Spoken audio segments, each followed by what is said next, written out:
국내 2위 가상자산 거래소인 빗썸에서 직원 한 명의 실수로 61조 원어치 비트코인 62만 개가 잘못 지급된 사고가 났습니다. 이벤트 당첨자들에게 1인당 2,000원씩 총 62만 원을 보내려다 단위 설정을 잘못해 62만 비트코인을 쏜 것입니다.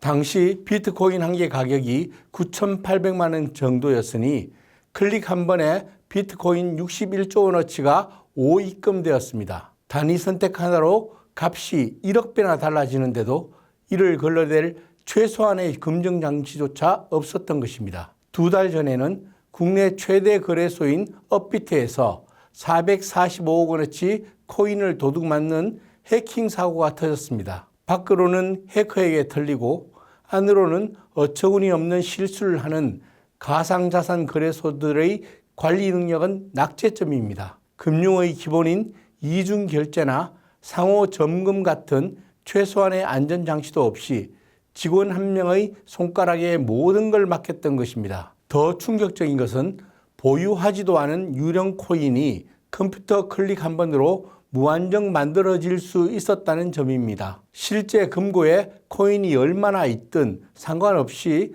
직원이 컴퓨터 장부에 적는 숫자가 곧바로 진짜 자산으로 인정되는 시스템을 설계한 탓입니다. 하루 최대 20조 원이 오가는 거대한 가상자산 시장에서 은행이라면 상상도 못할 일이 벌어졌습니다. 일반 투자자 피해도 막심했습니다. 잘못 코인을 입금받은 사람들이 이를 시장에 내다 팔면서 비트코인 가격이 순식간에 17% 폭락했고 다른 코인 가격들도 줄줄이 떨어지며 시장은 혼란에 빠졌습니다. 투자자들은 영문도 모른 채 자산 가치가 깎이는 날벼락을 맞아야 했습니다. 금융당국의 책임이 무겁습니다. 가상자산 업체들의 부실한 전산망과 내부 통제 시스템을 방치한 것은 직무유기입니다. 사고 때마다 규제할 근거가 없다거나 거래소가 자체적으로 해결하는지 지켜보겠다는 식으로 변명만 반복하고 있습니다. 금융감독원은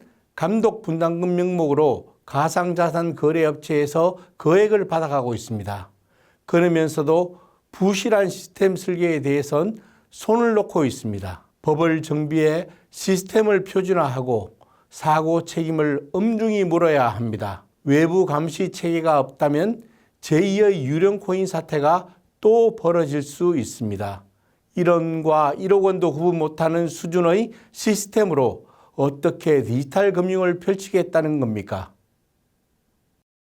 유튜버 전한길 씨가 국민의힘 장동혁 대표에게 윤호개인 세력과 함께할 것인지 아닌지 3일 안에 답하라고 말했습니다. 국민의힘 대변인이 계엄 옹호 세력, 부정선거 주장 세력, 윤어게인과 함께할 수 없다는 입장을 밝히자 이것이 장동혁 대표의 생각인지 물은 겁니다. 그는 답하지 않으면 윤석열 전 대통령을 배신한 것이기 때문에 이후의 일을 책임져야 할 것이라고 말했습니다. 장동혁 대표는 작년 당대표 경선 때 부정선거 음모론과 윤어게인 같은 주장을 하는 극단 세력의 지지를 기반으로 당대표가 됐습니다.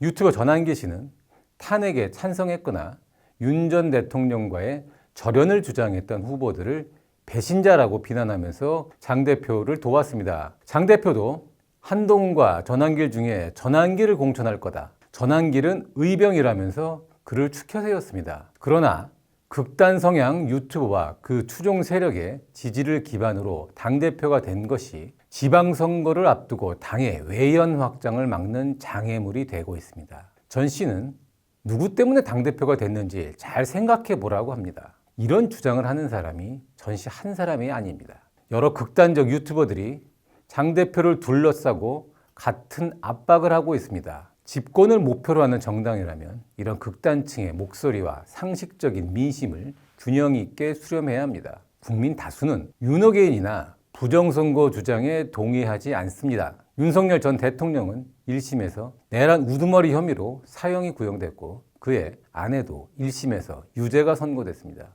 국힘이 다시 윤어게인이나 부정선거 음모론을 당론으로 주장한다면 집권을 포기하는 것과 같습니다. 지방선거 4개월을 앞두고 국힘은 개혁신당과의 야권연대를 하고 4분 오열된 당 내분도 수습해야 합니다. 그러나 지금 국힘 지도부는 탄핵에 찬성했던 인사들을 배신자로 규정하면서 계속 몰아내고 있고 극단적 인사들을 당대표 주변에 배치하고 있습니다. 이제는 당대표 당선에 도움을 줬으니 자기들 말을 듣지 않으면 대가를 치를 것이라는 협박까지 받고 있습니다.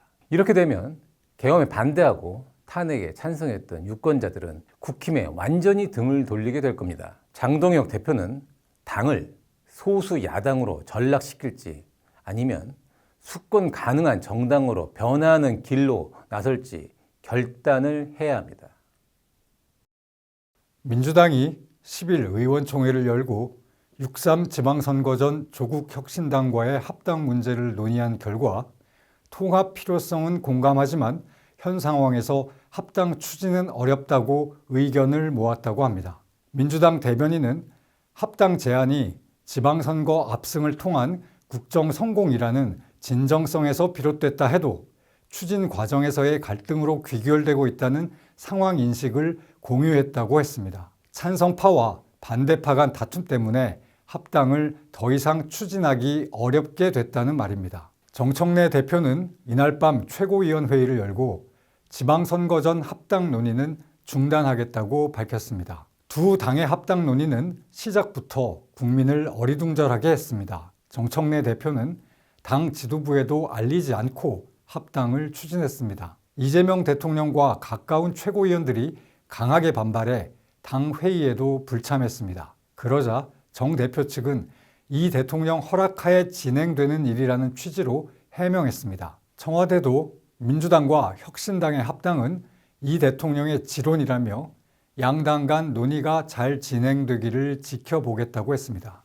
그런데 대통령과 가까운 의원들의 반발이 수그러들기는커녕 오히려 더 강해졌습니다. 지켜보는 국민 입장에서는 대통령의 뜻이 합당인지 아닌지 헷갈릴 수밖에 없습니다. 이런 일이 한두 번이 아닙니다. 집권 초 상속세와 금산분리 완화부터 최근 검찰 보안 수사권 부여까지 대통령은 하자고 하는데 당에서 막아서는 일이 이어졌습니다. 대통령이 천천히 하자고 하는데 당이 급히 밀어붙인 일도 많습니다. 급기야 여권 합당이라는 중대한 정치 문제에서조차 대통령과 당 대표 측 분열 양상이 드러나고 있습니다. 국민이 느끼기에 민주당과 조국당은 큰 차이가 없습니다. 조국당은 지난 대선에서 후보를 내지 않고 이 대통령을 공식 지지했습니다. 국회 각종 표결에서도 거의 같은 투표를 하고 있습니다. 두 당이 합치든 말든 국민 입장에서는 큰 차이가 없습니다. 이 과정에서 민주당이 보여준 것은 내부 권력 투쟁뿐입니다. 정 대표는 과거 친문재인 세력이 많은 조국당을 우군으로 만들어 8월 전당대회에서 다시 당대표가 되겠다는 계산을 했을 것이고, 이에 맞서 김민석 총리를 차기 당대표로 만들려는 친 이재명계 의원들은 어떻게든 합당을 막으려고 했습니다. 차기 총선 공천권을 쥔 당대표를 자기와 가까운 사람으로 세우기 위해 의원들끼리 편을 갈라 싸운 것이 이번 합당 논란의 본질입니다. 그래서 앞으로도 계속될 수밖에 없습니다. 최근 정치 비리와 불법, 특혜, 갑질 의혹 대부분은 민주당에서 불거졌습니다. 이런 일은 모두 덮어두고 어떻게든 당권을 쥐고 당대표 선거에 이기겠다는 정략을 짜고 있는 게 지금의 민주당입니다. 그래도 지방선거에서 이길 것이라고 자신하니 이럴 것입니다.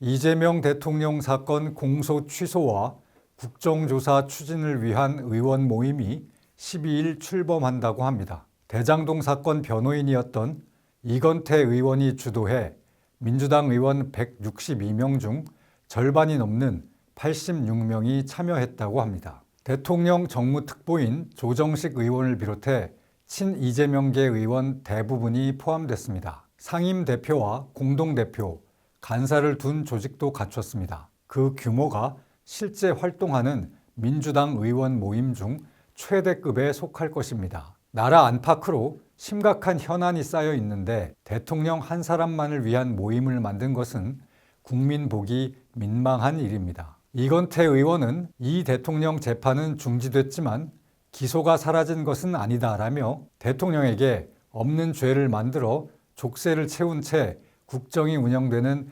비정상적인 상황이라고 했습니다. 그러면서 조작 기소를 밝혀야 한다고 했습니다. 이들은 전국을 돌며 이 대통령 사건의 공소 취소를 촉구하는 기자회견을 열고 국회 국정조사도 추진할 계획이라고 합니다. 이와 별도로 이 대통령 공소 취소를 위한 1000만 서명 운동을 제안한 의원도 있습니다. 이 대통령이 받고 있는 5개 재판은 모두 중단된 상태입니다. 이 중 대법원에서 유죄 취지로 파기환송된 공직선거법 사건을 제외하고 대장동, 위례, 성남FC, 백현동, 대북송금 사건 등은 1심이 진행 중입니다. 1심 판결 이전에 검찰이 공소를 취소하면 이 대통령에 대한 기소 자체가 없던 일이 됩니다. 재판은 종결되고 이 대통령은 퇴임 후 재판 재개를 걱정하지 않아도 됩니다. 여당 의원들이 법원 판결이 아니라 권력과 숫자를 이용해 정상적 사법 절차 자체를 무력화시키겠다는 시도입니다. 이 대통령은 자신에 대한 12개 혐의 대부분에 대해 조작 기소라고 해왔습니다. 쌍방울 대북송금은 희대의 조작 사건, 대장동 사건은 윤석열 게이트라고 했습니다. 그렇다면 이 사실을 재판에서 증명하면 됩니다. 그러지 않고 대장동 사건에 대한 검찰의 항소를 막았습니다. 위례 사건은 검찰이 알아서 항소를 포기했습니다. 모든 국민이 거쳐야 하는 사법 절차가 대통령 앞에서 멈추고 왜곡되고 있습니다. 집권당이 곧 문 닫을 검찰을 압박해 공소 취소를 끌어낸다면 민주법치국가라고 할 수 없습니다. 그렇게 되면 결국엔 이 대통령이 타격을 입을 것입니다. 설사 정권 재창출이 되더라도 두고 문제가 될 수밖에 없습니다. 이 대통령은 집권 초 민주당이 재판중지법을 추진할 때 이를 중단시킨 적이 있습니다. 이번에도 대통령이 나서서 말렸으면 합니다. 정부 TF가 모든 중앙부처 공무원의 내란 가담을 조사한 결과로 110명을 수사 의뢰했습니다. 그런데 110명 중 108명이 군소속입니다. 징계 89명 중에서도 48명이 군인입니다. 국방부는 계엄 당시 군 1,600여 명이 동원됐다며 수사인력 120여 명을 투입해 장성과 영광급 장교 등 860여 명을 조사했다고 했습니다. 내란 전담 군수사본부를 중심으로 수사를 계속할 것이라고도 했습니다. 계엄 1년이 지났는데도 군청사는 계속한다는 것입니다. 불법 계엄에 적극 가담한 사람은 처벌받아야 합니다.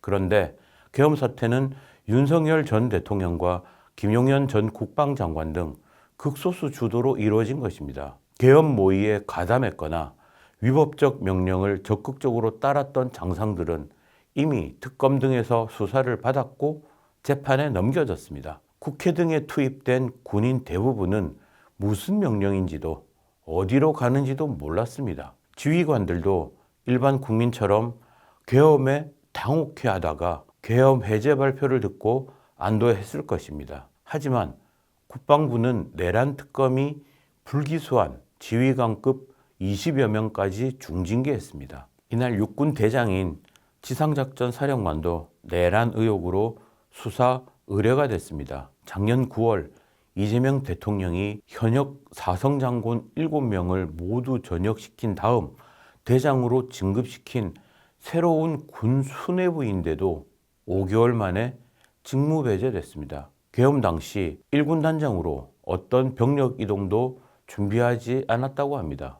그런데 지금은 계엄에 가담한 부하와 통화하고도 즉시 부대로 복귀하라고 지시하지 않았다는 것입니다.